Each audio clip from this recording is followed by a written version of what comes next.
नमस्कार, मेरा नाम पवन है और आप देख रहे हैं टोटल पॉलिटिक्स यूट्यूब चैनल को। दोस्तों, आज के इस वीडियो में हम बात करेंगे भारत और भारत से बाहर हिंदू धर्म की स्थितियों के बारे में और साथ में दिखाएंगे आपको विदेश से आए कुछ वीडियो को भी। तो इस वीडियो में अंत तक आप हमारे साथ बने रहिएगा। चलिए शुरू करते हैं। तो दोस्तों, जैसा कि आपको पता है, भारत में 80% आबादी हिंदू धर्म से आते हैं, लेकिन कोई भी व्यक्ति अगर यहाँ पे हिंदू धर्म के प्रति खुलकर बोलना चाहता है या अपनी श्रद्धा हिंदू धर्म के प्रति दिखाना चाहता है तो उसे भारतीय कानून का गलत इस्तेमाल कर कुछ वामपंथी और जिहादी तत्वों के द्वारा मुकदमा दायर कर या तो परेशान किया जाता है या फिर उसके द्वारा हत्या कर दिया जाता है। और यहाँ की सरकारें भी वोट बैंक के चक्कर में इन अपराधियों के प्रति कोई कठोर कदम नहीं उठाती है। दोस्तों, अगर आप भूल गए हैं तो मैं हाल ही की कुछ घटनाएं आपको याद दिला देता हूं। पालघर की घटना याद है ना, जहां 2 गेरुआ धारण किए साधु को 2 से 3 हजार लोगों के द्वारा पीट कर हत्या कर दिया गया था। और यहाँ की सरकार जो कांग्रेस और वामपंथ के सहयोग से चल रही है वो कुछ नहीं कर पाती है। दूसरी घटना झारखंड के जमशेदपुर में घटी, जहाँ एक फल दुकानदार अपने दुकान पर हिंदू भगवान का पोस्टर लगाकर फल बेच रहा था। तो एक मुस्लिम के कहने पर पहले तो भगवान के पोस्टर को हटाया गया और फिर उस दुकानदार के ऊपर धार्मिक उन्माद फैलाने के नाम पर मुकदमा चलाया गया। तीसरी घटना बिहार के नालंदा का है, जहां ठेला पर सब्जी बेचने वालों ने अपने ठेले पर हिंदू पहचान का प्रतीक भगवा झंडा लगाया तो 7 लोगों के ऊपर धार्मिक उन्माद फैलाने का मुकदमा दर्ज किया गया। चौथी घटना महाराष्ट्र से है। ये घटना अपने आप में ही एक अजूबा है। महाराष्ट्र के मुंबई शहर में रिपब्लिक भारत नामक न्यूज चैनल, जो कि एक राष्ट्रीय न्यूज चैनल है, उसका हेड क्वार्टर है और इस चैनल के editor in chief Arnab Goswami हैं। इनके द्वारा सोनिया गांधी से एक प्रश्न पूछा गया था, जिसमें इन्होंने सोनिया गांधी का पूर्व नाम एंटोनियो माइनो कह के पुकारा था और पूछा था कि 2 साधुओं की हत्या पर 7 दिन बीत जाने के बाद भी आपने कुछ क्यों नहीं बोला। चूंकि मामला हिंदू साधुओं से जुड़ा हुआ था और सवाल सीधे कांग्रेस अध्यक्ष सोनिया गांधी से पूछा गया था, जो कांग्रेसी नेता और उनके कार्यकर्ताओं को अच्छा नहीं लगा और इन लोगों के द्वारा पहले तो अर्नब गोस्वामी के ऊपर हमला किया जाता है और उसके अगले दिन अर्नब गोस्वामी के ऊपर देश के अलग अलग राज्यों में 200 से ज्यादा FIR दर्ज करवाया जाता है और उसके बाद अर्नब गोस्वामी को थाने पर बुलाकर 12 घंटों तक पूछताछ के नाम पर टॉर्चर किया जाता है। अब आप सोचिए कि एक पत्रकार को किसी से एक सवाल पूछने पर प्रशासनिक कार्य के नाम पर 12 घंटों तक क्या पूछा जाता रहा होगा। इतनी पूछताछ तो कभी कभी आतंकवादियों और देशद्रोहियों तक से नहीं किया जाता है। दोस्तों, यहाँ पे सरकार कांग्रेस समर्थित है तो आप इससे ज्यादा और उम्मीद कर भी नहीं सकते हैं। ये सारी घटनाएं हाल फिलहाल की है और इन सभी लोगों को हिंदू धर्म के समर्थन में सवाल पूछने पर, भगवा ध्वज लगाने पर या गेरुआ वस्त्र धारण करने पर या तो कठिनाइयों का सामना करना पड़ा है या उन्हें अपने जान से हाथ धोना पड़ा है। अब हम आपको दूसरे देश में हिंदू धर्म के प्रति वहाँ के लोग क्या सोचते हैं ये बताते हैं, लेकिन उससे पहले आप यह वीडियो देखिए।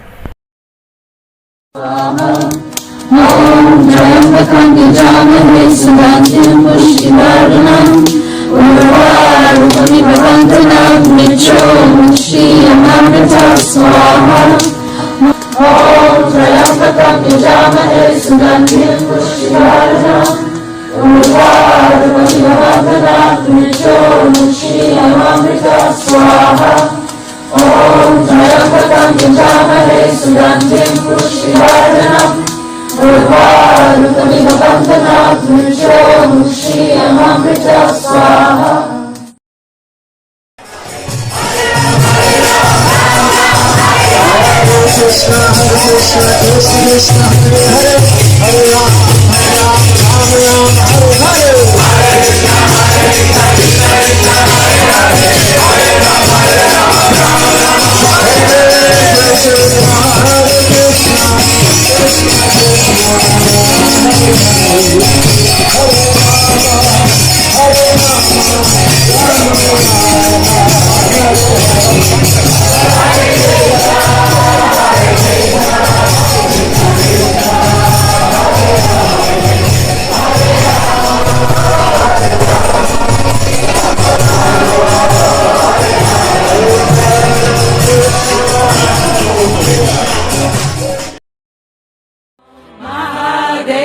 Shambho,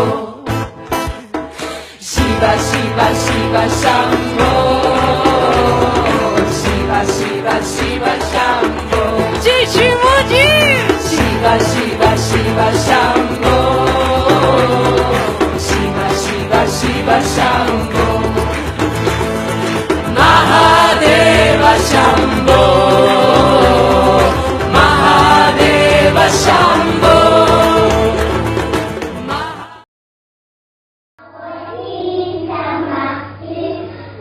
सात समंदर पार उपनिषद के श्लोकों का सस्वर पाठ।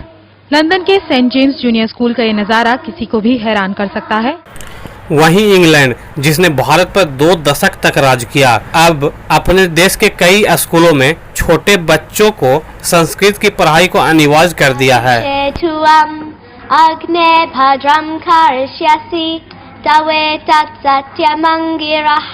क्या ये बात हैरान नहीं करती कि अपनी जिस भाषा को हम भूलते जा रहे हैं, वो इंग्लैंड में अपनी जड़ें जमा रही है। इतना ही नहीं, ऑक्सफोर्ड, कैम्ब्रिज और एडिनबर्ग सरीख यूनिवर्सिटीज में बकायदा उसके अपने अलग डिपार्टमेंट हैं। आपको जानकर हैरानी होगी कि थाईलैंड, जहां की जनसंख्या का 90% आबादी बौद्ध धर्म को मानते हैं, इसके बावजूद थाईलैंड का धार्मिक ग्रंथ रामायण है और थाईलैंड में कोई भी व्यक्ति राम को अपशब्द नहीं बोल सकता है। अगर कोई बोलता पकड़ा जाएगा तो उसे कड़ी सजा देने का प्रावधान है। इसके अलावा आपने देखा होगा, जब से कोरोना महामारी पूरे विश्व में फैला है, उसके बाद से कई देश के नेता हाथ मिलाने और गला मिलने के जगह दोनों हाथ जोड़कर प्रणाम करने की भारतीय संस्कृति को अपना रहे हैं।